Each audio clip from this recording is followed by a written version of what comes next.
ఎంత జ్ఞానం కలిగిన వాడు అయినా, ఎంత భక్తిగా బ్రతుకుతున్నవాడైనా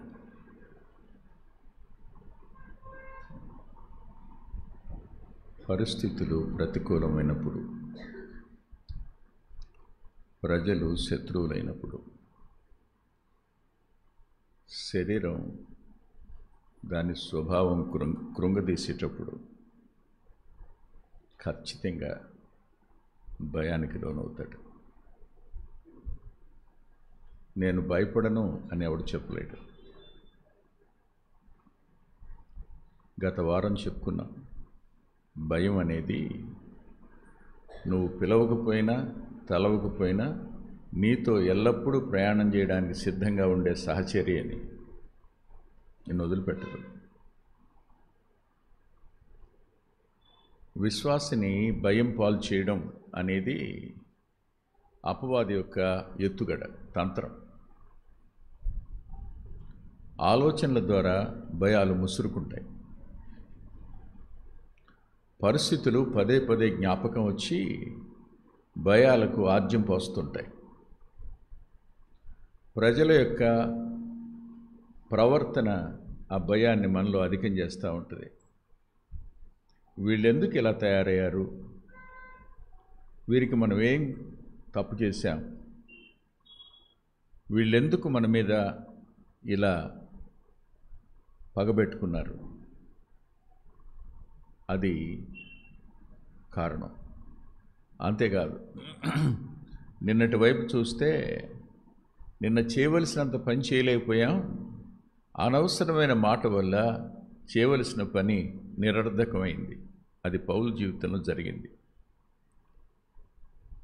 నిన్నటిని గురించిన భయం ఉంటుంది, నేటిని గురించిన భయం ఉంటుంది, రేపటిని గురించిన భయం కూడా ఉంటుంది. మరి భయాలు ఉన్నప్పుడు ఆయన అపోస్తల కార్యాల గ్రంథం 23వ అధ్యాయం 11వ వచనంలో గొప్ప ఆదరణకరమైన మాట పరిశుద్ధాత్మదేవుడు మన కోసం వ్రాయించి ఉంచారు.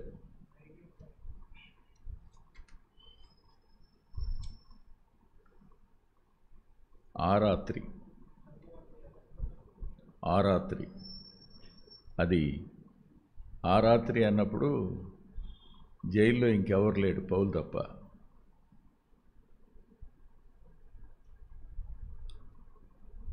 రాత్రి ఒంటరితనం, అంతరంగంలో భయాలు. సరిగ్గా అలాంటి సమయాన్న ప్రభు అతని యొద్ద నిలుచుండి, ప్రభువు అతని యొద్ద నిలుచుండి. ఈ మాట నీకు నాకు కూడా చెందుతుందా అని మీరు అనుకుంటే, నాకు తెలిసి ప్రతి విశ్వాసికి ఈ వచనం చెందుతుందని నేను నమ్ముతాను. This is a sure promise of heaven to every fearing Saint. ఎలా చెప్తారు మీరు అంటే, నేను మీకు ఒక వచనం చూపిస్తాను, చూడండి. 109:31. నేనే చదువుతానులేండి. స్త్రీలు ఇందాక వాక్యం చదివేటప్పుడు పోట్లాడుకున్నట్టున్నారు.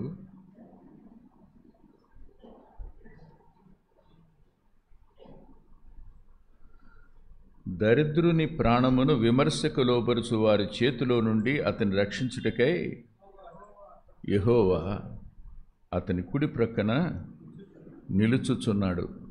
నిలుచుచున్నాడు అనే పదం ఎప్పుడది? నిన్నటిదా, ఇవాళటిదా, రేపటిదా?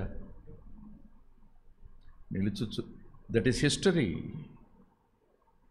నిరంతరం జరుగుతుంది. ఆ రాత్రి వేళ ఒంటరితనంలో నీ ప్రక్కన నిలిచి ఆయన ఉంటాడు. నీకు కనపడకపోవచ్చేమో. పౌలును ధైర్యపరచడానికి కనపడ్డాడు.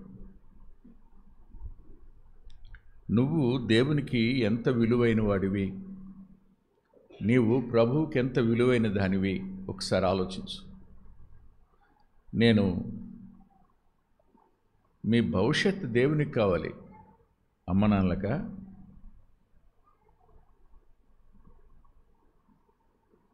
మీ భవిష్యత్ ఎవరిది?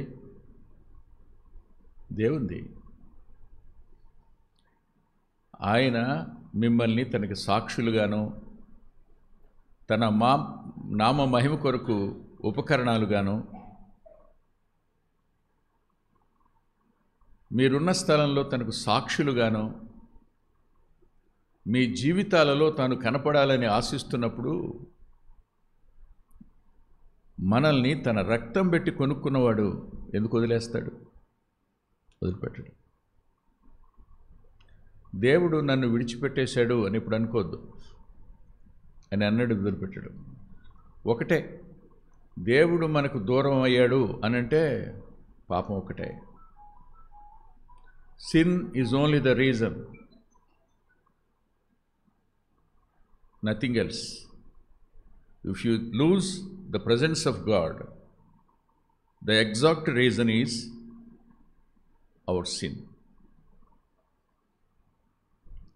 ఎప్పుడు దేవుడు తన పిల్లల్ని వదిలేయడు. ఒకవేళ ఏదైనా పాపం ఉందా, కన్ఫెస్ ఇట్, ఒప్పుకోండి.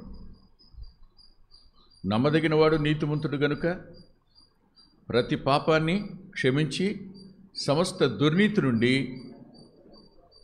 విచిత్రం, ఈ మాట అన్నది యోహాను గారు, మనలను పవిత్రులుగా చేయను అని. ప్రియుడని యోహాను చెప్తున్నాడు మనల్ని అని.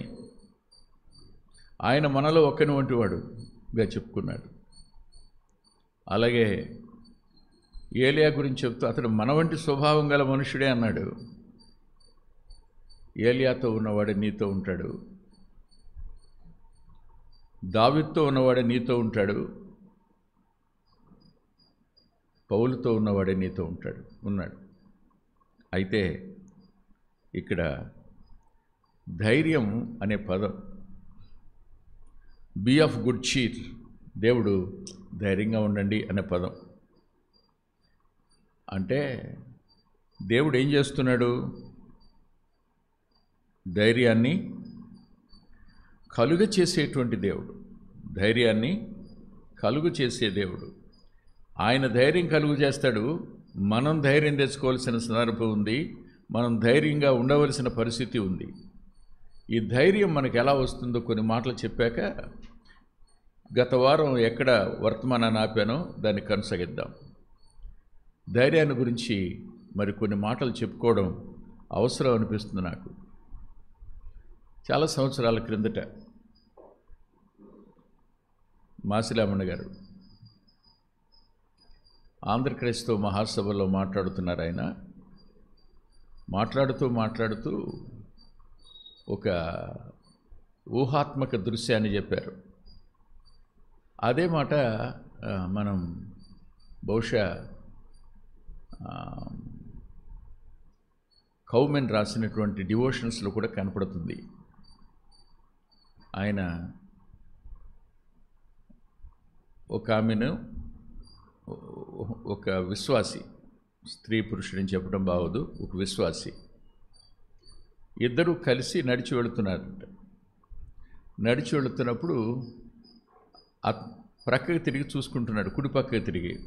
ఆయన అడుగులు కనపడుతున్నాయి. చాలా సంతోషం. Somebody is walking with me even though he is unseen. సంతోషంగా పోతున్నప్పుడు చాలా క్లిష్టమైన దారి, క్లిష్టమైన పరిస్థితులు, చాలా దారుణంగా ఉందంట. అప్పుడు తిరిగి చూస్తే పాదాలు లేవంట. వెనక్కి తిరిగి చూస్తే తన అడుగులు కనపడుతున్నాయంట. అప్పుడు అడిగాట, ప్రభువా, ఈ క్లిష్ట పరిస్థితుల్లో నన్ను ఎందుకు వదిలేసావు? నువ్వు ఇప్పటిదాకా నాతో ఉన్నావు, నీ అడుగు జాడలు కనపడ్డాయి, ఇప్పుడు ఎందుకు వదిలేసావు? ఇప్పుడు నా అడుగులు తప్ప నీ అడుగులు కనపట్టలేదు అంటే ఆయన అన్నాడంట, నీ కనపడుతున్న అడుగులు నీవి కాదు, నావి, ఎత్తుకొని నేనే నడుస్తున్నాను అన్నాడట ఆయన. అంటే మన భారమంతటిని భరించేవాడు ఆయన. నీ భారం నా మీద మోపు అన్నవాడు ఆయన. మన భారాలన్నీ భరించేవాడు, మనతో ఉండేవాడు. యెషయా గ్రంథంలో అంటాడు, ముదిమి వచ్చు వరకు నిన్ను ఎత్తుకునేవాడను, సంకబెట్టుకునేవాడను నేనే. వదిలిపెట్టేయండి నిన్ను. మనుషులు వదిలిపెట్టేస్తారు. ఏ మనిషి ఎల్లకాలం ఉండడు నీతో, కానీ ఆయన వదిలిపెట్టాడు. ఖచ్చితంగా ఆయన మరణం వరకు ఉంటాడు. మరణం వరకు ఏమిటి? మరణ ఛాయలో కూడా ఆయన ఉంటాడు. మరణం దగ్గర కూడా మనతో ఉంటాడు. మరణం దగ్గర ఎవరు మనతో ఉండలేరు. మరణం తరువాత మనతో ఎవరు ఉండలేరు. వాళ్ళు ఏవలా మనం ఆవలా. ఏవలా ఆవలా ఉండగలిగినవాడు ఆయన ఒక్కడే. ఆయన నీకు రక్షకుడు, నీ స్నేహితుడు, నీ దేవుడు. అయితే ధైర్యం అంటే భయం వచ్చినప్పుడు మనిషి ఏమైపోతాడో తెలుసా మీకు? ధైర్యం ఉండదు కదా. ధైర్యం లేని సందర్భాలు బైబిల్లో కనపడతాయి. దయచేసి మీరు చూడండి. దినవృత్తాంతాలు 2వ గ్రంథం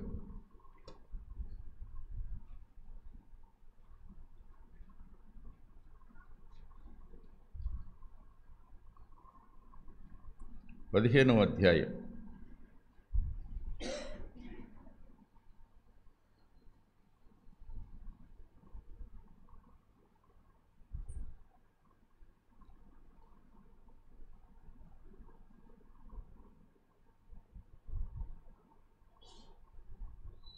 7వ వచనం.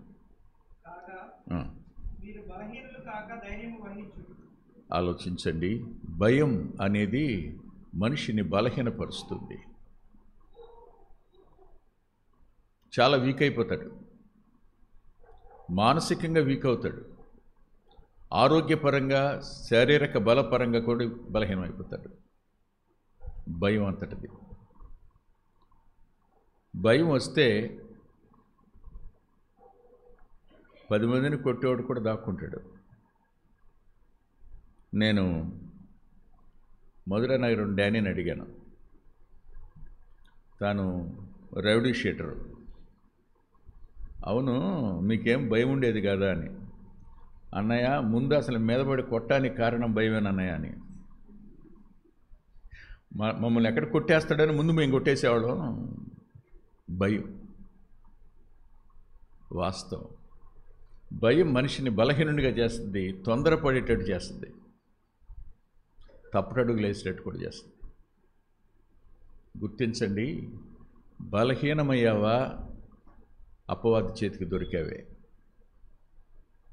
నా దేవుడు ఉన్నాడు, ఆయన నన్ను ఎప్పుడు వదిలిపెట్టడం. నేను ఒంటరిగా ఉన్నా, నాతో ఎవరూ లేకపోయినా, నా అనేవారెవరూ నన్ను పట్టించుకోకపోయినా, నా దేవుడు నన్ను వదిలిపెట్టడం. ఆయన జైల్లో నుండి బయటికి తేలా పౌల్ని. అంతకుముందు జైల్లోంచి బయటికి తేలేదా? ఇప్పుడు ఎందుకు తేలా? అర్ధరాత్రి పూట జైల్లోంచి బయటికి చెరసాల అధిపతి ద్వారా బయటికి తెచ్చాడుగా, గాయాలు కడిగాడుగా, పెట్టించాడా, బాప్తిస్మం ఇప్పించాడా. కానీ వాళ్ళు ఎందుకు తేలా? అదే దేవుడు కదా, అదే కార్యం ఇప్పుడు ఎందుకు చేయలే? కానీ జైల్లో బయటికి తెచ్చాడు, కానీ భూకంపం తెచ్చాడు, కానీ ఆయన వచ్చినట్టు ఏమైనా కనపడిందా? అద్భుతం కంటే ఆయన రావడం మహాద్భుతం కదా. బయటికి తేకపోవడానికి గల కారణం ఏంటంటే, నేను నీ దగ్గర ఉంటానని, నేను నీ దగ్గరికి వస్తానని. రాత్రి గదిలో ఒక్కడే ఉంటాం, అవునా? అదేంటో తెలియదు, కానీ చిన్నప్పటి నుంచి ఒంటరితనమే. I'm always alone in my room. ఎక్కడైనా ఒంటరిగా ఉండడం. ఒంటరిగా ఉన్నప్పుడు అప్పట్లో అయితే కాగితాలు, నేను పిచ్చి పిచ్చి కథలు రాసుకుంటూ, పిచ్చి పిచ్చి కవితలు రాసుకుంటూ నా టైం అంతా గడిపేస్తూ ఉండేవాడిని. కానీ ప్రభువులోకి వచ్చిన తర్వాత ఆ ఒంటరితనం అనేది చెప్పున ప్రభుతో ఏకాంతం. ప్రభుతో ఏకాంతం. మన దగ్గర బుక్ ఉంది, ప్రభు నాకు ఇచ్చిన తలంపులు అవి. అది ఉచితం. ఆ పుస్తకం మనం ప్రభువుతో ఏకాంతంగా గడపడం ఎంత అవసరమో ఆ పుస్తకాలు ఉన్నాయి. నువ్వు ఒంటరివాడివయ్యావు అంటే వాడు గుర్తుపెట్టుకో, ప్రభువు నీతో ఉండాలని ఇష్టపడుతున్నాడని, ప్రభువుతో నువ్వు గడపాలని ఆయన ఆశిస్తున్నాడని, ప్రభువు తన సహవాసం నీకు ఇవ్వాలని ఇష్టపడుతున్నాడని, ఆయన తానే వచ్చి నీ ప్రక్కన నిలిచి నిన్ను తాను ధైర్యపరచాలనుకుంటున్నాడని. మనుషుల ధైర్యం కాదు. మనిషి ధైర్యపరుస్తాడండి. రే నీకెందుకు నేన్నాను పదా అంటాడు, వస్తాడని నువ్వు వెళ్తాడు, రాడిక. గొడవలంతా అయిపోయిన తర్వాత బాబాయ్ బస్ తప్పిపోయిందిరా అంటాడు, లేదా ఇంట్లోంచి బయట రాలేకపోయాను అంటాడు. మనిషి ఆయన అందుకనే అంటాడు, నేను అబద్ధం ఆడుటకు కాదు, ఆయన అలాంటోడు కాదు. ఆయన వస్తాడు, ప్రక్కనే ఉంటాడు, నిన్ను ధైర్యపరచడానికి ఇష్టపడతాడు, రాత్రి అయినా పగలైనా.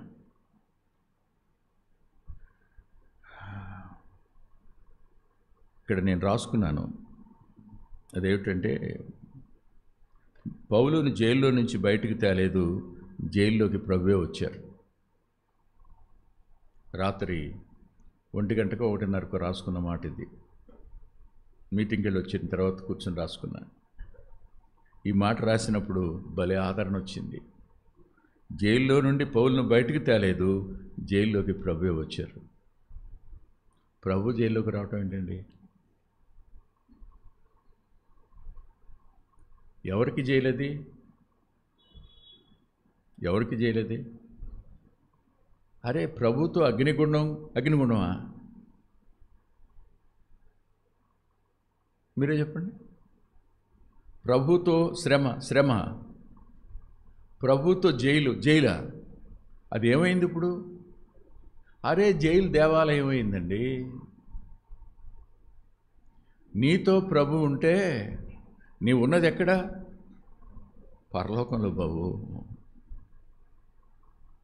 The presence of God is alone symbolises the heavenly atmosphere. పరలోకపు వాతావరణం జైల్లోకి వచ్చింది. పరలోకం జైల్లోకి వచ్చింది. ఎవరి కోసం? నీకోసం రాదా? నీకోసం రాడా? నేను వదిలిపెట్టేస్తాడా? ఎట్టి పరిస్థితులు వదిలిపెట్టడు. మరి ఎందుకు ఆలస్యం చేస్తాడు?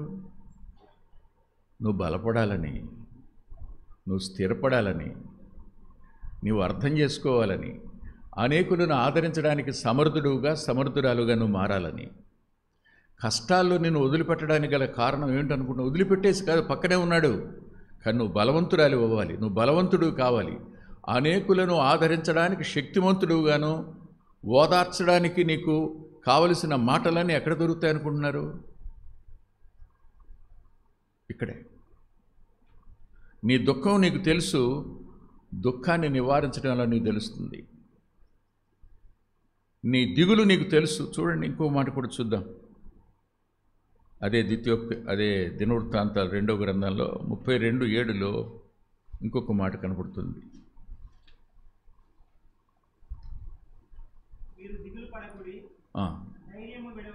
భయం వచ్చినప్పుడు దిగులు వస్తుంది. భయం వస్తే బలహీనం అవుతావు, భయం వస్తే దిగులు వచ్చేస్తుంది. దిగులు అంటే మీకు అర్థం చెప్పనా? నాకెవరు లేరు అని, నన్ను ఎవరు పట్టించుకోరని, నా కోసం ఎవ్వరు ఆలోచించరని, నాకంటూ భూమి మీద ఎవ్వరూ లేరు అనుకునే స్థితిని దిగులు అంటారు. ఒక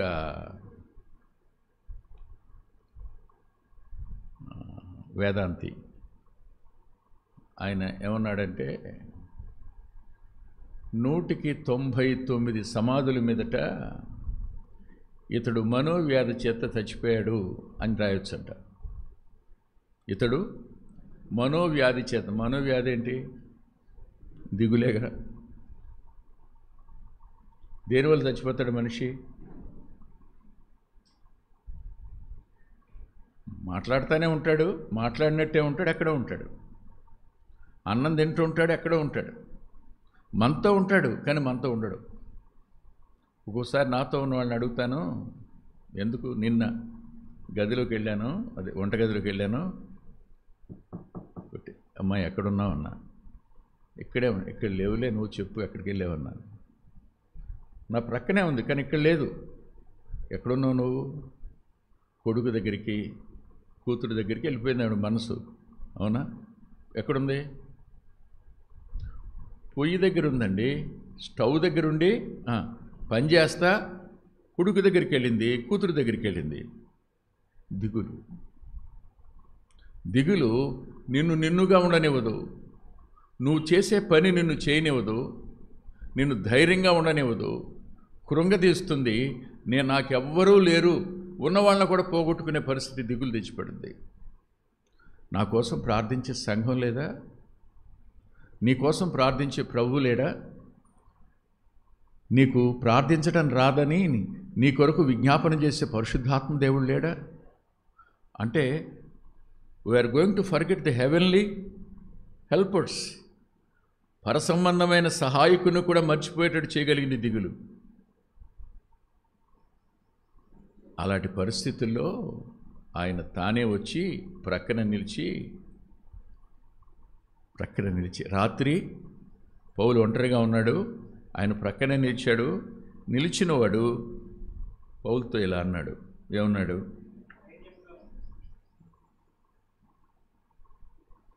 ధైర్యంగా ఉండు, ధైర్యంగా ఉండు. ధైర్యంగా ఉండు అంటే అర్థం ఏంటి? నేనున్నానా నేనా?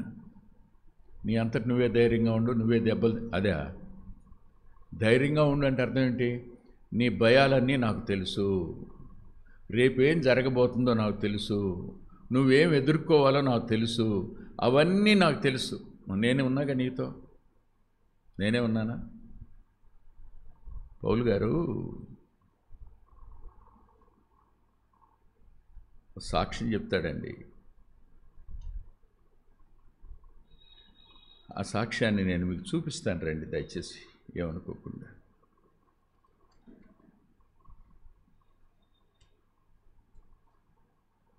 ఇరవై 26వ అధ్యాయం అపోస్తలుల కార్యాల గ్రంథం.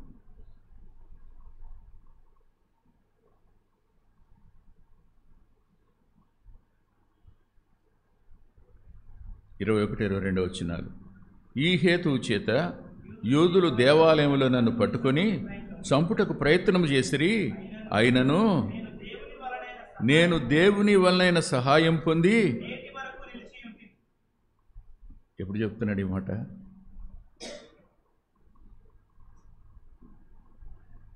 నలభై మంది చంపడం కోసం మేము పచ్చి మంచినీళ్ళు కూడా ముట్టుకోం, పౌలు అనేవాడి ప్రాణం తీసే వరకు అని శపథం చేశారు. ఏం చేయగలిగారు? దేవుని వలన సహాయం వల్ల ఇప్పటివరకు నేను నిలిచే ఉన్నా. ఒకసారి భలే ఆశ్చర్యంగా ఉంటుంది.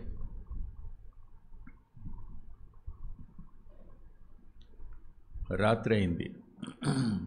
అప్పట్లో కాటూరు రోడ్లో స్కూటర్ మీద వెళ్ళేవాళ్ళని, మోటార్ సైకిల్ మీద వెళ్ళేవాళ్ళని తలబగలు కొట్టేసి డబ్బులు తీసేసుకోవటం చేస్తూ ఉన్నారు. ఆ రాత్రి ఉయ్యూరు మీటింగు ఎవరో పెట్టారు. విచిత్రం ఏంటంటే నలుగురు ప్రసంగికులు,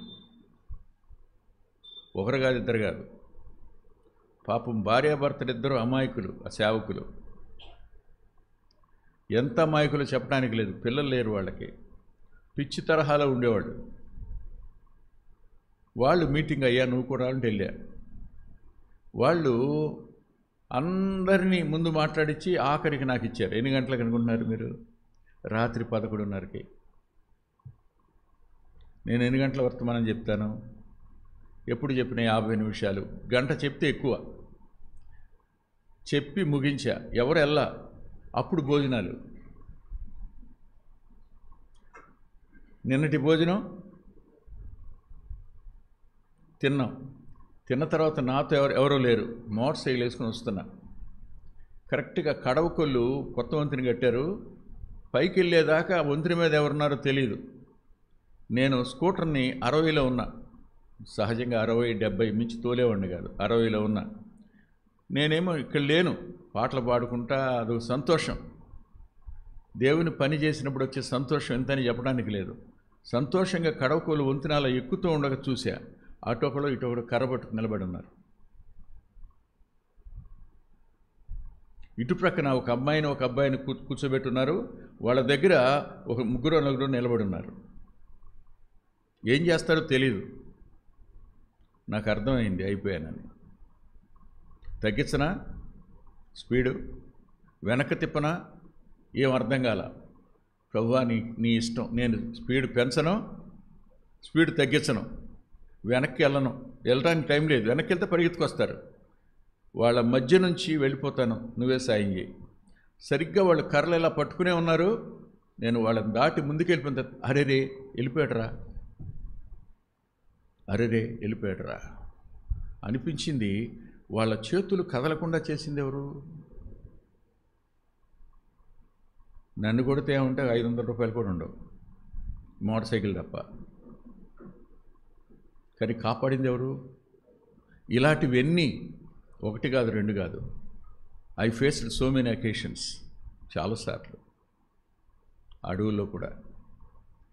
ఒకటే చెప్తాను, నీ ఆయుష్ దేవుని నిర్ణయం, నీకిచ్చిన పని దేవుని నిర్ణయం. అది అయ్యేటంత వరకు నీకు ఆయన ఏ విధమైన భద్రత ఇస్తాడో నీ ఊహ కదదు. ఆయన వలన సహాయం పొంది ఇప్పటి వరకు నేను సజీవునిగా ఉన్నాను చెప్తున్నాడు అగ్రిప్ప ముందు 26వ అధ్యాయంలో కదా. ఆ రాత్రి నిలబడి భయపడొద్దయ్యా, ధైర్యంగా ఉండు అన్నాడు కదా. అంటే దేవుడే ధైర్యపరిచేవాడు. దేవుడు ధైర్యపరిస్తే ఆ వ్యక్తి ఎలా ఉంటాడు? జడ్జి గారు ఫోన్ చేయరు సహజంగా. ఫోన్ చేసి ఏమంటే రేపు మీ ఇది ఉంది కదా, నా బెంచ్కే వస్తుంది, ఏం పర్వాలేదు అన్నాడు అనుకోండి, మీకు ఎలా ఉంటుంది? అటు పని చేయడు, ఎలా ఉంటుంది?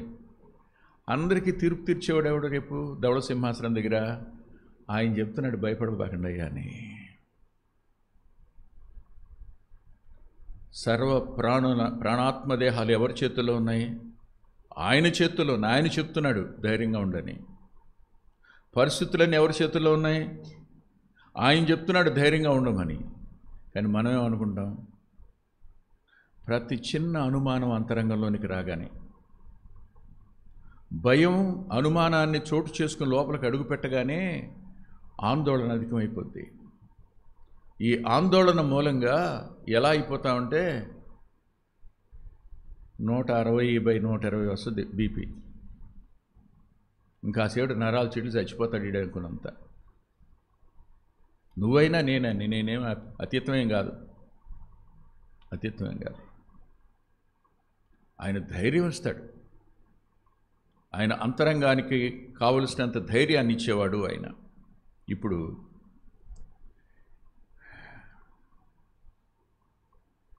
ఇలా రాసుకున్నాను, భయపడకు, ఈ రాత్రి జైల్లో నీ ప్రక్కన ఉన్న నేనెవరో నీకు అర్థమైతే నువ్వు భయాల నడుమ నిర్భయంగా నిద్రపోగలవు.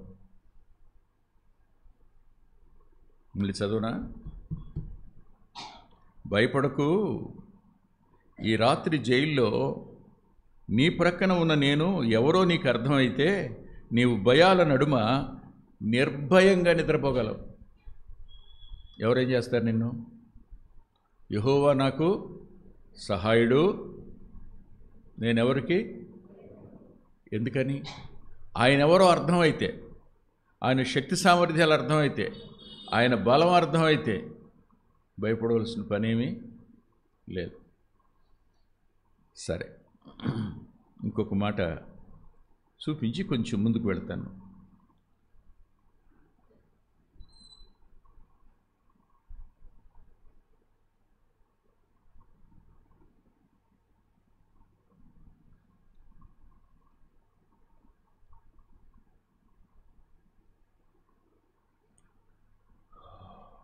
సంఖ్యాకాండం 13వ అధ్యాయం.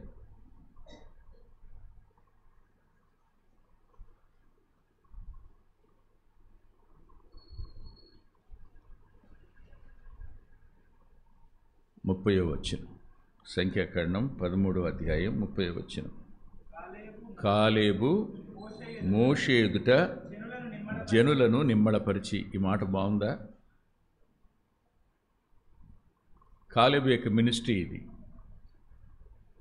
కాలేబు మోషే ఎదుట, మోషే ఎవరు? నాయకుడు. నాయకుని ఎదుట జనులందరినీ నిమ్మళపరిచి ఏమన్నాడు? మనము నిశ్చయంగా పెడతాం, దాన్ని స్వాధీనపరుచుకుంటాం, దాన్ని జయించుటకు శక్తి చాలును. ఎందుకని? వై? ఎందుకు? అది వాగ్దాన భూమి. That is his promise. ధైర్యంగా ఉండు అన్నది ఎలా తీసుకోవాలి మనం? ధైర్యపరచడమే కాదు, అది మనకిచ్చిన వాగ్దానం. దేవుడు వాగ్దానం చేశాడు, వాగ్దానం చేసిన వాడు నమ్మదగినవాడు. ఖచ్చితంగా, అనుమానం ఏం లేదు. ఆయన వాగ్దానం చేస్తాడు, వాగ్దానం చేసినవాడు నెరవేరుస్తాడు. మనల్ని బట్టి కాదు, మన శక్తి సామర్థ్యాలను బట్టి కాదు. చాలాసార్లు అపవాది భలే అనుమానం తెస్తాడు. అనుమానం తేవటమే కాదు, మనల్ని విలువలాడిచ్చేస్తాడు. అపవాదిని గెలిచేటువంటి సూత్రం అబ్రహాము గారి దగ్గర నేర్చుకోవాలి. అపవాదిని, అనుమానం దగ్గర గెలిచే సూత్రం అబ్రహాము దగ్గర నేర్చుకోవాలి. రోమపత్రిక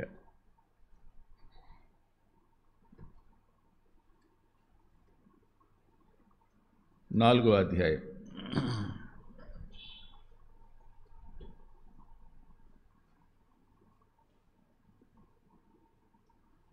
20-21 వచనాలు. అవిశ్వాసము వలన దేవుని వాగ్దానమును గురించి సందేహింపక దేవుని మహిమపరిచి ఆయన వాగ్దానము చేసిన దాన్ని నెరవేర్చుటకు సమర్థుడని రూఢిగా విశ్వసించి, విశ్వాసం వలన, ఎందుకంట? పై వచనం చదవండి.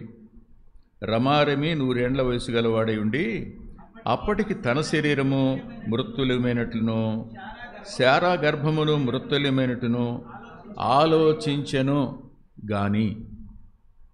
ఎవరు ఆలోచించారు? విశ్వాసుల తండ్రి ఆలోచించాడు. ఆయనే ఆలోచించడం, నువ్వు నేను ఆలోచించడం ఏ పాటిది? ఆలోచించారట. ఏమని? ఇంకా పిల్లలా? నాకు ఎంత వస్తున్నాయి? 100. అమ్మాయికి ఎంత వస్తున్నాయి? 90. ఇప్పుడు వచ్చాడు.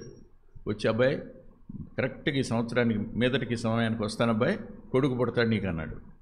అన్నప్పుడు అబ్రహాము హ్యూమన్ మైండ్ ఆలోచించింది. నేను శక్తి లేదు, ఆ అమ్మాయి ఎప్పుడో ఉడిగిపోయింది, ఇంకా పిల్లలు ఎలా అని ఆలోచించారట. కానీ వాగ్దానం చేసిన వాడు నమ్మదగిన వాడు కదా, మమ్మల్ని బట్టి కాదు ఆయన్ని బట్టి అన్నాడట. అనగానే అపవాది ఏమై ఉంటాడు? ఇంకా ఛాయలు ఎక్కడ ఉండడం, కనపడ్డావు. గుర్తుపెట్టుకోండి, మన వల్ల కాదు, వాగ్దానం చేసిన దేవుని వల్ల అవుతాయి అని నువ్వు అనుకో. అక్కడ నువ్వు అపవాదిని గెలిచిన వాడు అవుతావు. భయాలు అనేవి that is the product of evil or Satan.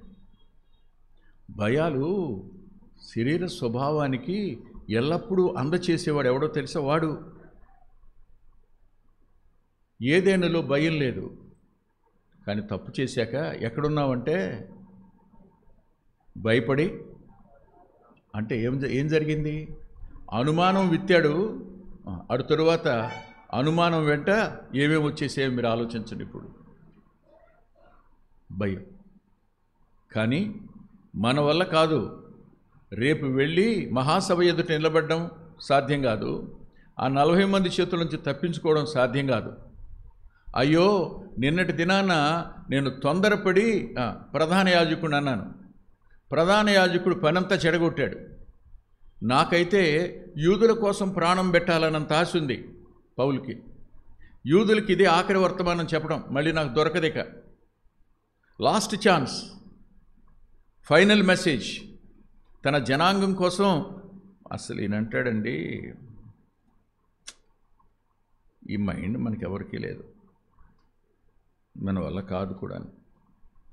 9వ అధ్యాయంలో అంటాడు, 1-2 వచనాల్లో రోమాపత్రికలో, నాకు బహు దుఃఖమును నా హృదయములో మానని వేదనయు కలవు, క్రీస్తునందు నిజమే చెప్పుచున్నాను, అబద్ధం ఆడడం లేదు. పరిశుద్ధాత్మయందు నా మనస్సాక్షి నాతో కూడా సాక్ష్యమిచ్చున్నది, సాధ్యమైన ఎడల దేహ సంబంధులైన నా సహోదరుల కొరకు నేను క్రీస్తు నుండి వేరై శాపగ్రస్తుడనే ఉండకూడదును. యూదులందరూ ప్రభుని నమ్ముకుంటే నేను ఒక్కని నరకంలో ఉండడానికి సిద్ధంగా ఉన్నాను అన్నాడు అనమాట.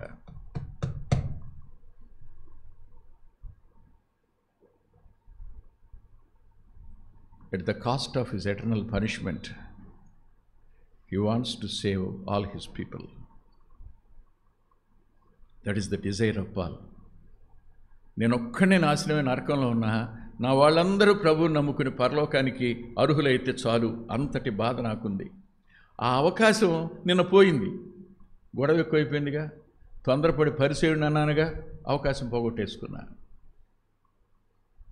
దుఃఖం, దేవుడిచ్చిన అవకాశాలను కోల్పోయినప్పుడు మనకు కలిగే దుఃఖం. అవకాశం కోల్పోయిందని భయపడకు, నాకు తెలుసు నువ్వు చెప్పింది చాలు, నువ్వు చెప్పింది చాలు. తర్వాత ఈ మాటలు చూద్దాం. ఎందుకంటున్నానంటే అంటాడు, నీవు యెరూషలేములో నాకు సాక్షిగా ఉంటివి అన్నాడు. అంటే అర్థం ఏంటి? ఇంకా ఏదో చేయాలనుకుంటున్నావు, నువ్వు చేసింది చాలు, నేను యాక్సెప్ట్ చేశా, నువ్వెందుకు భయపడతావు నేనంటే గురించి. చాలాసార్లు వర్తమానికులకు ఒక కామన్ ఏమన్నారు, సారో, బ్రదర్ ఇవాడు అనుకున్నంత వాక్యం చెప్పలేకపోయాను, చాలా సిద్ధపడ్డాను కానీ చెప్పలేకపోయాను, ఎందుకు అసంతృప్తిగా ఉందని మెట్ల దిక్కి కిందకు వస్తాడు, వచ్చేసి కృంగిపోతాడు. కానీ సాయంకాలం ఫోన్ వస్తుంది, అన్నయ్య ఇవాళ మాట్లాడారే ఆ మాట నాకు ఎంత ధైర్యాన్ని ఇచ్చిందంటే, ఈ పిల్ల అబద్ధం ఆడుతుందా ఏంటనిపిస్తుంది. అన్నయ్య మీరు కాదు, దేవుడే మాట్లాడాడు ఫలానా మాట నాతో, అసలు నిజంగా సూటిగా మాట్లాడి కృంగిన వాడిని లేచానని ఓ తమ్ముడు మాట్లాడితే నిజమేనా, నేను ఎలా ఉన్నాను లోపల. మన ఎక్స్పెక్టేషన్ వేరు, దేవుని చిత్తం వేరు. ఆయన అతి సామాన్యమైన మాటల్ని ప్రజల అంతరంగాల్లోనికి ఆయనే తన ఆత్మ ద్వారా తీసుకుని వెళ్ళి వారికి మరో గొప్ప విధంగా అర్థమయ్యేటట్టు చేస్తాడు. చాలాసార్లు నేను అంటాను, పుస్తకం రాసేవాడి వల్ల పుస్తకం రాసినోడు గొప్పోడు అవడు, చదివిన గొప్పోడు వల్ల పుస్తకం రాసినోడు గొప్పోడు అవుతాడు. నా మాటలు అర్థమైనా మీకు? పుస్తకం రాసినోడు గొప్పోడు కాదు, కానీ చదివాడే, ఆ చదివిన వ్యక్తి గొప్పతనం దాన్ని బాగా అర్థం చేసుకున్నాడు, 10 మందికి చెప్పాడు, అబ్బా ఏమి రాశాడరా అని. రాసిన పుస్తకమే అది, కానీ గొప్పతనం చేసింది ఎవరు చెప్పండి. ఒక మాట అంటాను, చరిత్రలో వివేకానందుడి వల్ల రామకృష్ణుడు గొప్పవాడయ్యాడు. That is history. రామకృష్ణుడు అనే వ్యక్తి ఎవరికి తెలియదు, నోబడి నోస్. భారతదేశం అంతటికీ రామకృష్ణుడు తెలిసింది వివేకానందుడి వల్ల. వివేకానందుడు ఒకరోజు ఆయనతో మాట్లాడుతూ, మీరు దేవుణ్ణి చూశారా అని అడిగాడు. అడిగితే ఆయన అన్నాడు, అందరూ ఆయన్ని పిచ్చివాడు అనుకునేవారట ఆయన మాటలు విని. ఆయన అన్నట్ట, చూశానయ్యా అంటే, ఎలా చూశాను, నిన్ను చూసినట్టే చూశా అన్నాడంట. నిన్ను చూసినట్టే చూసా అన్న మాటలో వివేకానందుడికి ఏదో అర్థమైంది. ఆ అర్థమైన విషయం చెప్పాడు. అబ్బా ఏం మనిషి అండి, ఏం వ్యక్తి అండి, ఏం ఇన్సైట్ అండి, ఏమి విజన్ అండి, ఎలాంటి మనిషి అండి, అంతే. అందుకే పుస్తకం రాసినోడిని బట్టి కాదు, చదివినోడిని బట్టి రచయిత గొప్పోడైపోతాడు. వాళ్ళు ఏం మార్పు ఉండదు, అదే మనిషి, అదే ఎత్తు, అదే లావు, అదే నల్లగా ఉన్నాడు, అదే బలహీనతలు, అవునా? ఏం తేడా ఉండదు. అదే రీతిగా మనల్ని బట్టి కాదయ్యా, మన దేవుణ్ణి బట్టి. ఆయన పని ఆయన ఇష్టం మేర మనం చేస్తే చాలు. ఎక్కువ చేయలేకపోయినానని అసంతృప్తి చెందొద్దు. మనకి ఇవ్వబడిన పరిధిలో మనం కొంచెంలో నమ్మకం ఉంటే చాలు అనే పాఠం ఇక్కడ మనం నేర్చుకోవాలి. అంతేకాదు, సంఖ్యాకాండంలోనే మరో మాట కూడా చూద్దాం.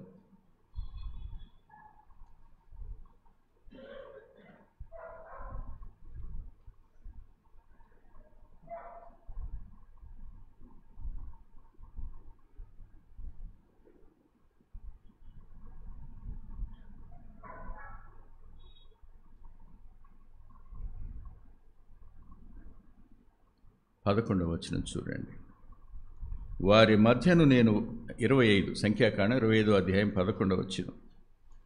వారి మధ్యను నేను ఓరవలేని దాన్ని తాను ఓరవలేకపోవటం వలన ఇశ్రాయేలు మీద నుండి నా కోపము మళ్లించెను గనుక నేను ఓరవలేకుండి ఇశ్రాయేలును. ఇప్పుడు పౌలు బాధంతా ఏంటి? అరే నిన్న నేను వండర్ఫుల్ మెసేజ్ చెప్పుంటే ఎంతమంది ప్రభువు నమ్ముకునేవాళ్ళు కదా, అనవసరంగా ఫారసీని అన్నాను, అవకాశం పోగొట్టుకున్నాను కదా. కానీ దేవుడేమంటున్నాడు, నేను ఏది ఓరవలేదో అది ఫినేహాసు ఓరవలేకపోయాడు కాబట్టి ఆ రోజు నన్ను చంపలా. అవునా? నీవు వాళ్ళు చేసిన పనిలో నేను సంతృప్తి చెందా, చాలు, వాళ్ళ సంగతి నేను చూసుకుంటా, వాళ్ళ గురించి నువ్వు ఎక్కువేం దిగులు పడకన్నట్టేనా కాదా? అయితే ధైర్యంకి 2 సోర్సెస్ ఉన్నాయి ధైర్యానికి. మొదటి సోర్స్ ఏమిటంటే దేవుడే ధైర్యపరచడం. రెండవ సోర్స్ మీరు ఒకసారి చూడండి, సామెతల గ్రంథం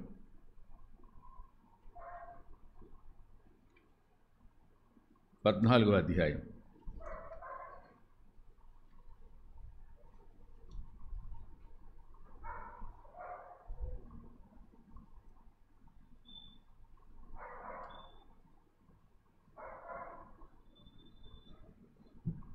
26వ వచనం. చాలా యెహోవా యందు భయభక్తులు కలిగి ఉండుట బహుధైర్యం పుట్టించును.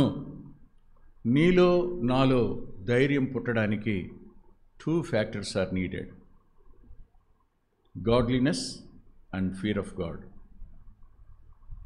భక్తి, దేవుని భయం, ఈ 2 నీలో నిడకలుగా నువ్వు అట్టుపెట్టుకో, నీలో ధైర్యం అదే పుడుద్ది, బహుధైర్యం పుడుద్ది.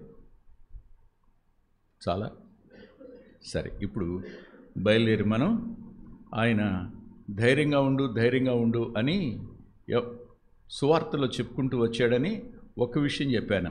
అది మత్తయి సువార్త 9వ అధ్యాయం 2వ వచనంలో ఉన్న మాట. గత వారం మధ్యలో విడిచిపెట్టేసిన చోటది.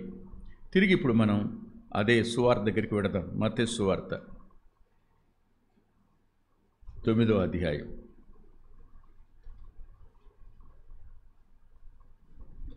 భూమి మీద ఉండగా శిష్యులతో మాట్లాడిన వాడే, భూమి మీద శరీరధారిగా ఉండగా సామాన్య ప్రజలతో మాట్లాడిన వాడే, పునరుద్ధాన దేహంతో ఈరోజు పౌలు ప్రక్కన ఆ చెరసాలలో రాత్రివేళ నిలిచి ఉన్నవాడు ఆయన. ఇప్పుడు 9వ అధ్యాయం 22వ వచనం చూడండి. యేసు వెనకకు తిరిగి ఆమెను చూచి, కుమారి, ధైర్యంగా ఉండు, నీ విశ్వాసం నిన్ను బాగుపరిచినని చెప్పగా. అవును, ఏమిటిది? రేపు పౌలుకి ఏం జరగచ్చు? There may be punishment or rejection. ప్రజలు తిరస్కారం చేయొచ్చు ఆయన్ని కదా. పౌలు ముందు తిరస్కారం ఉంది. ఇప్పుడు ఇక్కడికి వద్దాం. ఇక్కడికి వస్తే ఈమెవరు?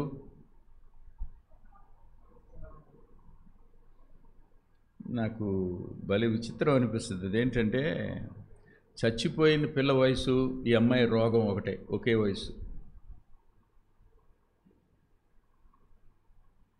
ఆ చచ్చిపోయిన శతాధిపతి కూతురు వయసు ఎంతో, ఈమె రోగం వయసు ఎంతో. సువార్త చెప్పేటప్పుడు ఆ దినాల్లో కొంతమంది అన్నవాళ్ళు దీన్ని సువార్తకు వాడుకుంటూ, బాబు నీ వయసు ఎంతో, నీ రోగం వయసు అంతే అనేవాళ్ళు. చాలా భలే చెప్పేవాళ్ళు వాళ్ళు. మనం అలా చెప్పలేము వాళ్ళలాగా. కానీ ఆమె వచ్చిందట. వచ్చి జనసమూహం కదా, ఒకరిద్దరు ఉంటారా, 10 మంది ఉంటారా? రోడ్డు మీద నా ప్రభువు నడిచెళ్తున్నప్పుడు 100 మంది కాదు, 1000 మంది ఉండేవాళ్ళు. అందుకే పీటర్ అంటాడు, అదేంటయ్యా జనులందరూ నీ మీద పడుతుంటే ఎవరో చెంగు ముట్టుకున్నారంటావేంటి? పేతురుకు భలే సందేహాలు వస్తాయి, మనలాంటుడే కదా. జనులందరూ నీ మీద పడతా ఉంటే చెంగు పుట్టుకు ఎవరో నా వస్త్రాన్ని ముట్టుకున్నారంటావేంటి నువ్వు? అవునా? అంటే దేవుడు అడిగిన ప్రశ్న మానవ జ్ఞానానికి ఎలా కనపడుద్ది? తెలివి తక్కువతనంగా కనపడుద్ది. అవునా? కానీ పౌలు గారు అంటాడు, దేవుని వెర్రితనం అట మానవ జ్ఞానానికంటే గొప్పదంట. దేవుడు వెర్రోడు, ఆయనకు వెర్రితనం ఉండదని కాదు, అంటే మన వెర్రితనం ఎంతో చూపించడం కోసం అన్నాడు అన్నమాట. అన్నప్పుడు ఆయన వెనక్కి తిరిగి, ఎవరో నన్ను ముట్టారయ్యా, నాలో నుండి ప్రభావం బయటికి వెళ్ళింది అన్నాడు. వీళ్ళందరూ మీద పడ్డారు, నా ప్రభావం వాళ్ళకు పోలా. వీళ్ళందరూ నా మీద పడుతున్నారు, కానీ నన్ను ముట్టిన ఆ వ్యక్తికిని, నా మీద పెడుతున్న వీళ్ళకిని, నా వెంట ఉన్న వాళ్ళకి వ్యాస్ట్ డిఫరెన్స్, చాలా వ్యత్యాసం ఉంది. ఆమె నా నుండి నాలో ఉన్న ప్రభావాన్ని తాను ప్రవహింప చేసుకుంది. ఎవరావిడ? మీకు తెలుసా? వాళ్ళు కడగా ఉండవలసిందే కానీ బయటికి రావడానికి వీల్లేదు. వాళ్ళు బయటకు వస్తే సమాజం అందరినీ ఊరి వెలుపల పంపినట్టు. She is punishable. ఎంతమందిని ముట్టుకుని ఉంటుంది? ఎంతమంది ఆమె మీద పడి ఉంటారు? ఆయన దగ్గరికి వెళ్ళాలంటే ఎలా వెళ్ళద్ది? ఇప్పుడు వేలాది మంది మగవాళ్ళు ఉండగా ఒక ఆడపిల్ల లోపలికి ఎలా వెళ్ళొద్దు చెప్పండి మీరు? ఎలా వెళ్ళి ఉంటుంది? తప్పించుకునేనా? ఎంత వద్దనుకుని మీటింగ్ అయిన తర్వాత ఈ ప్రసంగికుని ఎవడు పట్టించుకోడు. జనం బయటకు వెళ్ళటానికి ఒకటే దారి ఉందనుకోండి, కిక్కిరిసిపోయి ఉంటారు. నేను ఒక పక్కన నిలబడితే ఎవరైనా చెమ్మ తప్పుకుండా మా అన్నయ్య వెళ్తాడు అంటారు. తప్పుకున్నామన్నట్టు అంటారు, కానీ ఏం పెద్ద తప్పురు.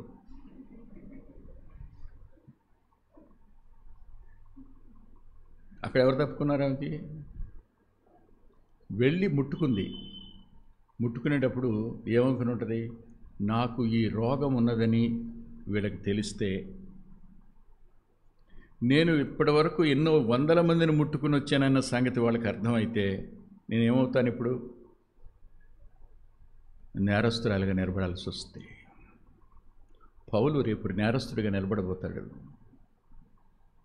దేవుడు అన్నాడు ఆమెతో, ధైర్యంగా ఉండు, నీ విశ్వాసం నేను స్వస్థపరిచిందని. అవునా? ఆ రోజు యోబు దగ్గరికి స్నేహితులు వచ్చి అంటారు, ఏమయ్యా నీ విశ్వాసం నీకు ధైర్యం ఇవ్వదా అడుగుతారాళ్ళు. నీ భక్తి నీకు ధైర్యం పుట్టించదా అంటాడు. భక్తికి మూలం విశ్వాసమే కదా. కదూ? అక్కడ ఆయన అన్నాడు, అమ్మాయి ధైర్యంగా ఉండు అంటే అర్థం ఏంటి? నేను చెప్పను ఏమని, ఈ అమ్మాయి ఇందుకు వచ్చిందని చెప్పను, ముట్టుకుందని చెప్పను, బాగుపడిందని చెప్పను. వీళ్ళు ఎవరైనా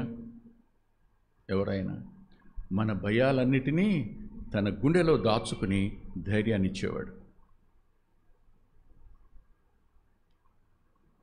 మార్టిన్ లూథర్ భయపడతాడని ఎవరన్నా అనుకున్నారా? అనుకోలే. జాన్ బనియన్ భయపడతాడని ఎవరన్నా అనుకున్నారా? ఆ పుస్తకాలు చదవండి, ఏమి రాతది. ఆయన రాసిన books, grace to the chief of sinners అనేటువంటి ఆయన లైఫ్ కానీ, హోలీ వార్ కానీ, పిల్గ్రిమ్స్ ప్రోగ్రెస్ కానీ, హెల్ అండ్ హెవెన్ కానీ, ఎన్ని బుక్స్ రాశాడో. ప్రతి పుస్తకం ఎంత చిక్కగా ఉంటుందో తెలుసా? చిక్కగా ఉంటుంది. ఆయన లైఫ్ టైంలో రాసిన బుక్స్ నా దగ్గర ఉన్నాయి, లైబ్రరీలో ఉన్నాయి. అలాంటి వాడు భయపడతాడా? భయపడడం కాదు, అసలు దేవుడిని నేను విడిచిపెట్టేస్తానేమో అన్నంత భయం వచ్చిందట అతనికి. జైల్లో ఉండి. ఎందుకండి?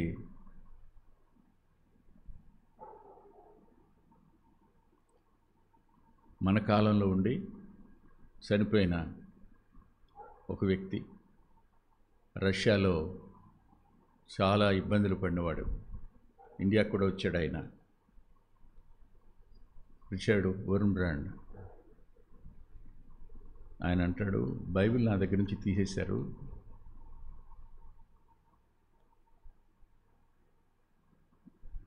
నా మదర్ టంగ్ వినపడితే జైల్లో దేవుణ్ణి గురించి చెడ్డ మాటలు తప్ప మంచి మాట ఒకటి వినపడేది కాదు,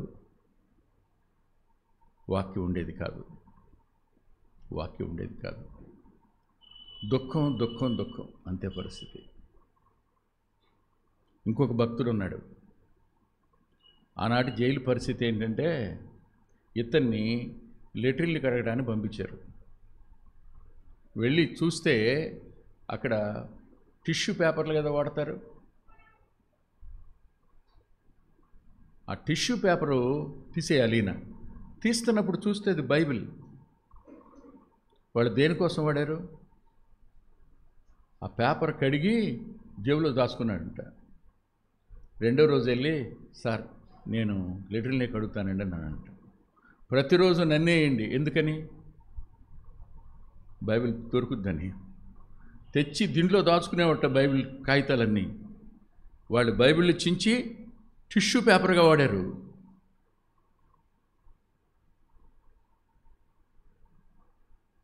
లెటర్లో. కానీ ఒక మాట అంటాను, అదే దొరక్కపోయి ఉంటే నేను వాళ్ళ బోధకు యతీష్ణ అయిపోయేవాడిని అంటాడు ఆయన. జైల్లో కూడా నీ కొరకు కేర్ తీసుకునేవాడు ఆయన. అననుకూలతల మధ్య కూడా నీ కొరకు సౌకర్యాన్ని కలుగు చేయగలిగిన వాడు, విశ్వాసమునకు కర్త, దాన్ని కొనసాగించేవాడు ఆయన. మర్చిపోకండి. ఆమెతో అన్నాడు, అమ్మా ధైర్యంగా ఉండు, వెళ్ళు, బాగుపడ్డావు కదా, గో అన్నాడు. ఆమె ఎందుకు వచ్చిందో ఎవరికి తెలీదు, ఎందుకు వెళ్ళిపోయిందో ఎవరికి తెలియదు. ఆమె వెళ్ళిపోయిన తర్వాత చెప్పుంటాడేమో శిష్యులతో, ఇది జరిగిందని చెప్పాడేమో. లేదంటే మత్తయ్య గారు రహస్యంగా అడిగాను, ప్రభువా ఆ అమ్మాయి వస్త్రసింగం ముట్టుకుంది, ప్రభావం ఏంటంటే చెప్పుంటాడు. మాథ్యూ డైరెక్ట్ ఫాలో అయ్యారు కదా, అందుకు రాసి ఉంటాడు. నీ భయాలన్నీ తెలిసి ఉండి నిన్ను ఆశాంతం ధైర్యపరచగలిగిన వాడు మీ నాన్న కాదు, మీ అమ్మ కాదు, మీ అన్నయ్య కాదు, మీ అక్క కాదు, నీ దేవుడు. మూడో మాట దగ్గరికి పెడదాం. మత్తయి సువార్తలోని 14వ అధ్యాయం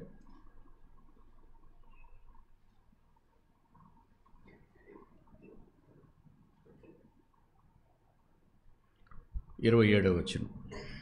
వెంటనే యేసు, ధైర్యం తెచ్చుకొనుడి, నేనే. విశ్వాస జీవితంలో దేవుని కార్యాలను అపార్థం చేసుకునే పరిస్థితి వస్తుంది.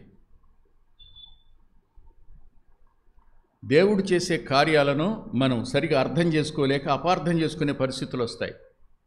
వాళ్ళు ఏమనుకున్నారు? ఆయన సముద్రం మీద నడిచి రావడం చూసి ఎలా ఫీల్ అయ్యారు? దేవుడు చేసే కార్యాలు కొన్నిసార్లు అపవాది చేస్తున్నాడని ఫీలింగ్ వస్తుంది మనకి. అర్థమవుతున్నాయి నా మాటలు మీకు? దేవుడు ఇలా చేయడు బ్రదర్, నాకు అర్థమవుతుంది, శాటనే. లేదు లేదు లేదు లేదు లేదు ఎవరు? Who allowed? ఇప్పుడు మీరు యోబు దగ్గరికి రండి. యోబుకని శ్రమలకు కారణం ఎవరు? మాట్లాడండి. అపవాదేగా. నిష్కారణంగా నువ్వు అతన్ని పాడు చేయడానికి అంటాడా అపవాదితో దేవుడు? కానీ యోబు ఆర్గ్యుమెంట్ అంతేంటి? మహోన్నతుడు నాకు శత్రువు అయ్యాడు, ఆయన బాణాలన్నీ నా అంతరాల గుండా దూసుకుని పోయాయి, నా కాలేజం అని చెప్తుంటాడా? అన్నాడా? దేవుని మీదే అన్నాడా?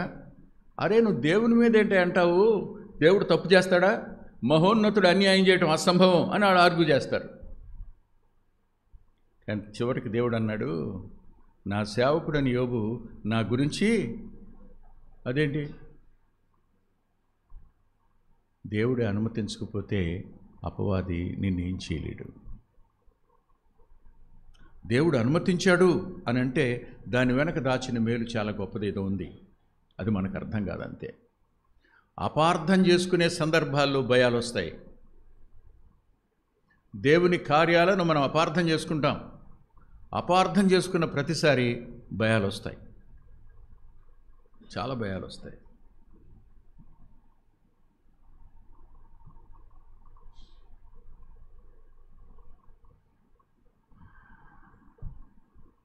ఎలా చెప్పాలి?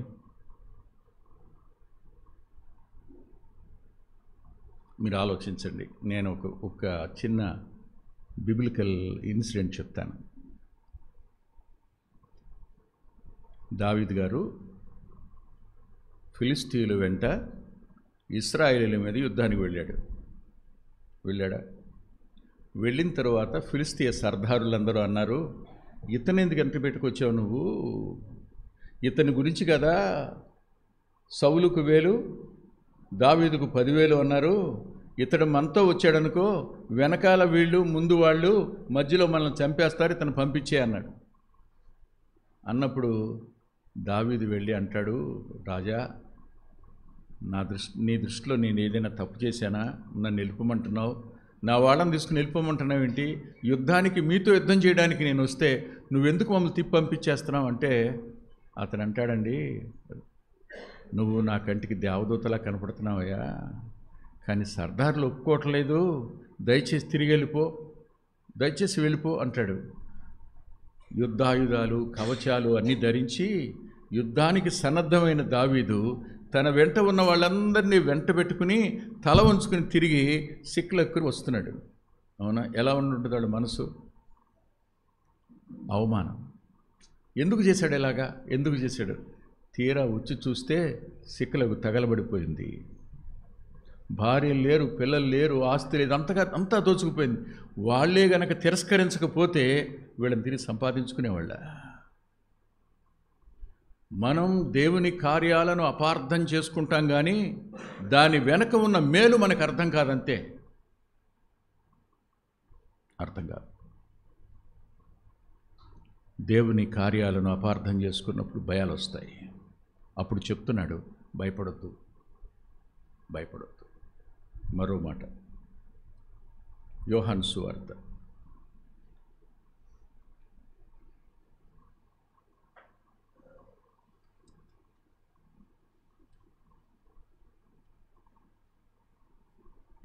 16వ అధ్యాయం 33వ వచనం. నా యందు మీకు సమాధానము కలుగునట్లు ఈ మాటలు మీతో చెప్పుచున్నాను. లోకములో మీకు శ్రమ కలుగును, అయినను ధైర్యం తెచ్చుకొనుడి. ఇప్పుడు పౌలుకు ముందే ఉంది శ్రమ. ఉందా? ముందే చెప్పాడా? ఏమని? అబ్బాయి, మీకు సమాధానం కలగడానికి, నా యందు మీకు సమాధానం కలగడానికి, అంటే నాలో ఉన్న సమాధానం మీ సొంతం చేసుకోవడానికి, నాలో ఉన్న సమాధానాన్ని మీరు పొందడానికి నేను ఈ మాటలు మీతో చెప్తున్నాను. శ్రమ కలుగుద్దయా, ధైర్యం తెచ్చుకోండి. శ్రమ కలుగుద్దయా, ధైర్యం తెచ్చుకోండి. ఎందుకు ధైర్యం తెచ్చుకోవాలి? నేను లోకాన్ని జయించా. లోకమే కదా మిమ్మల్ని శ్రమ పెట్టేది. నేను అంటున్నాను, ఆ లోకాన్ని నేను గెలిచా. నాలో మీకేముంది? లోకం మీద జయం ఉంది. నాలో మీకేముంది? సమాధానం ఉంది. శ్రమ లేని క్రైస్తవ్యం బలహీనంగా ఉంటుంది. శ్రమ గుండా వెళ్ళిన క్రైస్తవ్యం శక్తివంతంగా ఉంటుంది.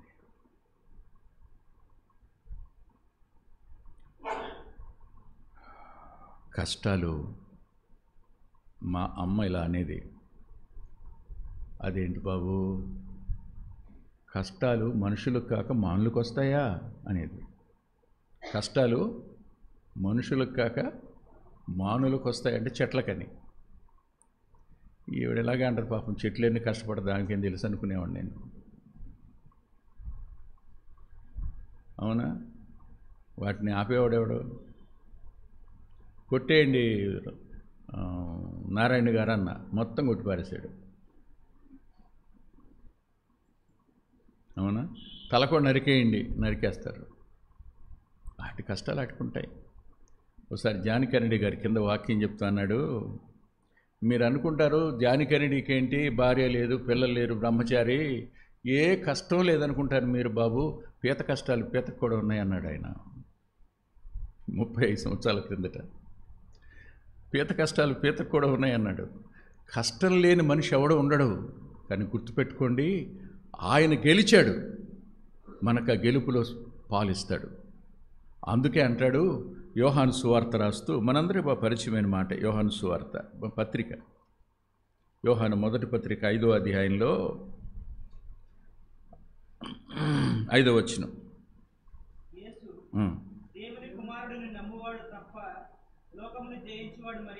ఏంటది? యేసు దేవుని కుమారుడు అంటే అర్థం ఏంటో తెలుసా? ఆయన దేవుడు అని. గత రాత్రి చింతలపూడి దగ్గరలో వాక్యం చెప్పినప్పుడు నేను వాళ్లకు చెప్పిన వర్తమానం ఏమిటంటే, నా యందు విశ్వాసముంచని వాడు తన పాపములోనే ఉండి చనిపోవును. అది రాత్రి వర్తమానం. నా యందు విశ్వాసముంచని వాడు తన పాపములోనే ఉండి చనిపోవును అంటూ, నేను ఆయననని విశ్వసింపనివాడు అంటాడు ముందు. నేను ఆయనను అని. నేను అనే పదం ఐయామ్ హీ, ఉన్నవాడను నేనే అని. నా యందు విశ్వాసముంచనివాడు పాపంలో ఉండిపోతాడని.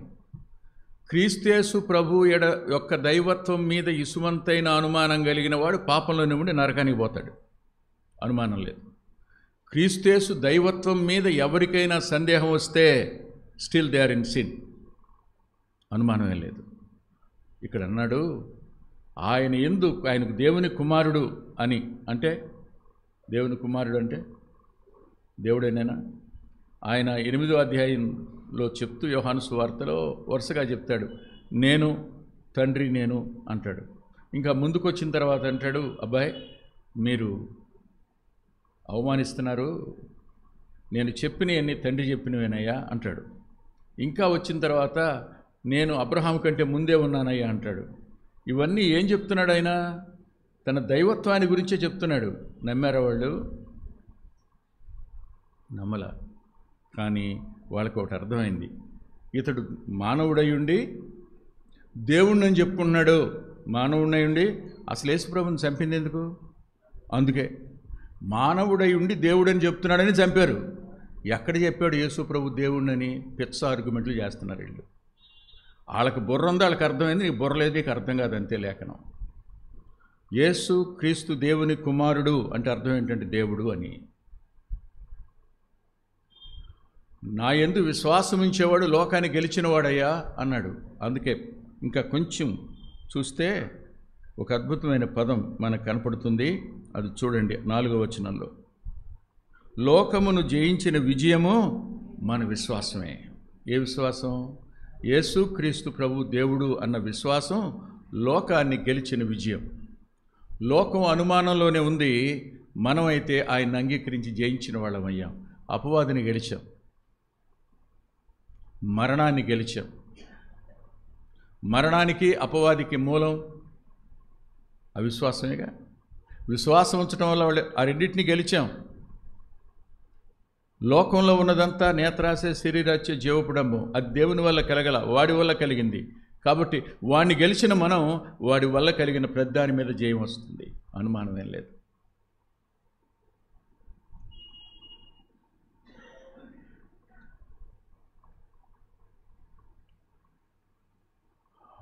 ఎర్లీ సెయింట్స్లో ఒక సెయింట్ని వాటికన్ సిటీకి పిలిచి, అప్పుడున్నటువంటి ఒక పెద్ద ఆయన, అపోస్తలులకు ఏముందయ్యా, మా దగ్గర ఏముందో చూడు, వాట్ యు హ్యావ్ సీ అని ఆ కోశాగారం తలుపు తెరిచి చూపించాడంట. వెండి బంగారం ఎంత అని చెప్పడానికి లేదంట. ప్రపంచ దేశాలన్నింటి నుండి ఎక్కడికి వెళ్తాయి ఈ డబ్బులన్నీ? ఇటలీకి వెళ్తాయి. చూపించిన తర్వాత ఆయన నవ్వి ఒక మాట అన్నాడంట, అయ్యా ఆ రోజు వాళ్ళ సాక్ష్యం ఏంటంటే, వెండి బంగారములు మా యొద్ద లేవు కానీ మాకు కలిగింది. ఏం కలిగింది మాకు?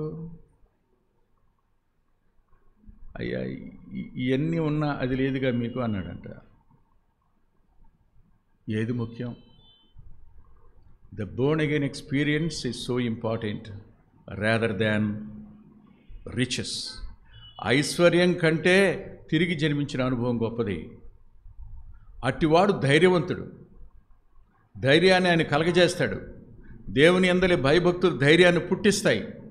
ఆయన అన్నాడు పౌలుతో నిలబడి, నువ్వేమి కంగారు పడకయ్యా, నేనున్నాను, నువ్వు ధైర్యంగా ఉండు, నువ్వు ధైర్యంగా ఉండు. పౌలు గారు రాత్రి మెలకుగా ఉండి ఉంటాడా?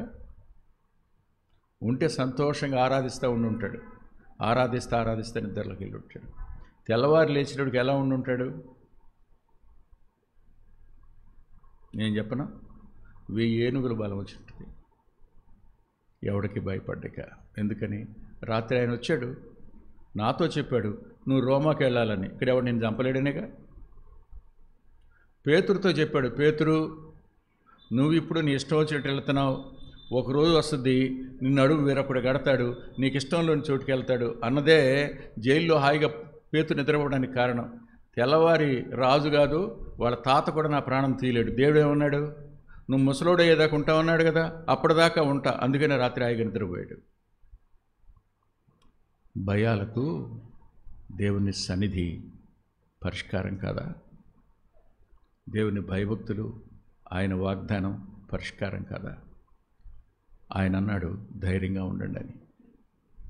మనం కూడా ఎన్నో భయాలు, ఎన్నో పరిస్థితులు. మీకు నా భయం చెప్పనా? నేను భయస్థుడు కనబడినా కదా.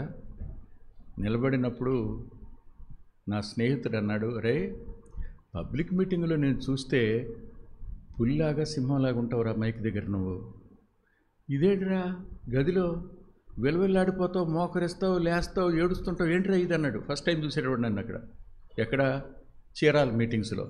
అంటే నేను అన్నాను, నాకు భయం రా, 10 మంది ముందు నిలబడి మాట్లాడడం నాకు కాళ్ళు వణుకుతే చిన్నప్పటి నుంచి ఎప్పటికీ పోదు, ఆ భయం నాకుంటుంది. అంతేకాదు చెప్పి చేయకపోతే 2 అంతల శిక్ష ఈ భయం. అంటే బాబు నిన్ను ఇక్కడ చూసినోడు అక్కడ చూస్తే ఆడికి పిచ్చెక్కిపోతారా, అక్కడేమో నువ్వు ఎట్లా మాట్లాడతావో ఇక్కడ ఎలా ఉన్నావు అంటాడు భయం. రెండో మాట చెప్పున, ఎవరి జీవితం అయినా రాయాలి అనే కానీ ప్రపోజల్ నా దగ్గరికి వస్తే భయం ప్రారంభమవుద్ది. ఏమని చెప్పండి?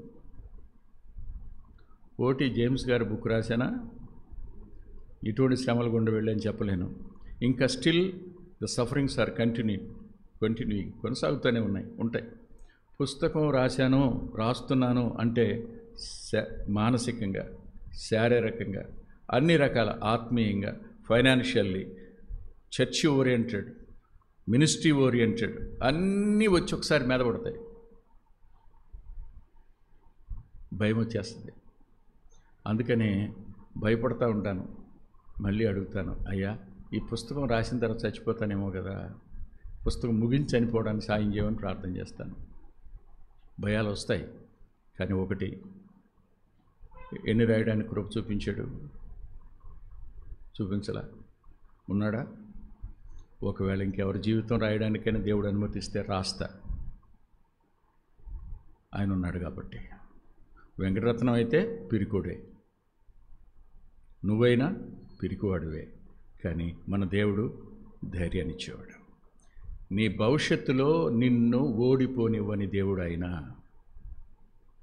పాపం దగ్గర కానీ, లోకం దగ్గర కానీ, అపవాది వద్ద కానీ ఎక్కడ నిన్ను ఓడిపోనివ్వకుండా జయాన్ని ఇచ్చేటువంటి వాడు. ఆ ఒంటరితనంలో రాత్రి పౌలు ప్రక్కన నిలబడిన వాడే నీ ప్రక్కన నిలబడ్డాడు.